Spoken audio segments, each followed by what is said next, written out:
You also have done a great deal on veterans. Can you talk? He hasn't yet chosen head of the VA. Names are being bandied about from Scott Brown, the former senator from Massachusetts, who Elizabeth Warren has said she would support, to Sarah Palin. Well, I think that Sarah Palin would be a huge shock to the entire veterans community. We've never had a Secretary of Veterans Affairs who's not a veteran, him or herself. And, I mean, Donald Trump received tremendous support from the military and veterans community. Exit polls show that he beat Hillary Clinton 2-1 amongst veterans. And if you look at the very narrow margin of victory in places like Wisconsin and Michigan and the high percentage of veterans in those states, you could almost say that veterans delivered the presidency to Donald Trump.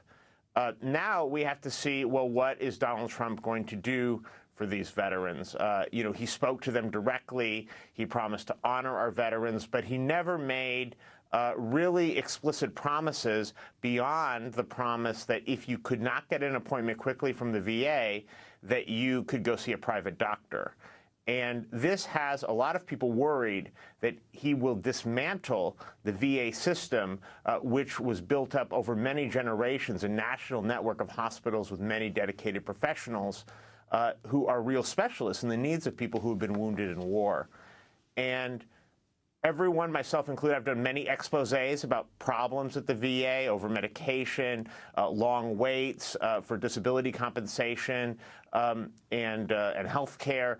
But there's a real concern among some that he might dismantle the VA, and it was made even more substantiated when the only veterans group that he's met with since his election has been the former head of Concerned Veterans of America, which is a very conservative veterans group funded in part by the Koch brothers. So he has not met with the American Legion or the VFW or Iraq and Afghanistan Veterans of America. And this week, Iraq and Afghanistan Veterans of America demanded a meeting with him.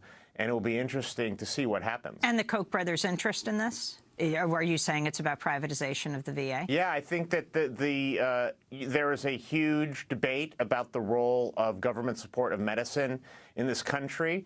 You know, some people accuse Obamacare of being socialized medicine, but we really only have one major example of socialized medicine in this country right now, and it's the Department of Veterans Affairs, which is a government-run healthcare system for 8 million American veterans. And dismantling it has long been a priority of people who think the government should not be in the business of healthcare. Very quickly, Robert Weissman, before we wrap up with you, I wanted to go back to a comment of Donald Trump when he was responding to Maria Bartiromo when she asked him about how he would handle his assets if he was elected president. I would put it in a blind trust. Well, I don't know if it's a blind trust if Ivanka, Don, and Eric run it, but is that a blind trust? I don't know. But I would probably have my children run it with my executives, and I wouldn't ever be involved because I wouldn't care about anything but our country, anything. So that was Donald Trump earlier this year. As we wrap up, Robert Weissman, President-elect Trump says he will hold a news conference with his children on December 15th. Lay out what you want to hear and what the public letter is that you have written along with many other groups to President-elect Trump. You know, there are hard ethical questions in life, and this is not one of them. There's only one solution to this problem, which is for him to completely sell off the businesses.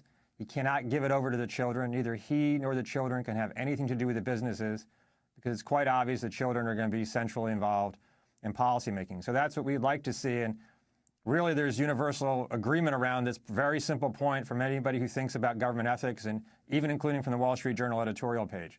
What we expect he's going to do in a couple weeks' time is say that he's handing over control, but not ownership, to the children, and he won't pay attention anymore. You know, and it'll be great if he's not involved as president in picking out the tiles for the bathrooms in the next hotel, but it's not going to make a whit of difference. Well, Robert Weissman, I want to thank you for being with us, President of Public Citizen. We'll link to the letter that you all have written to President-elect Trump. And I want to thank Aaron Glantz, senior reporter at Reveal from the Center for Investigative Reporting. But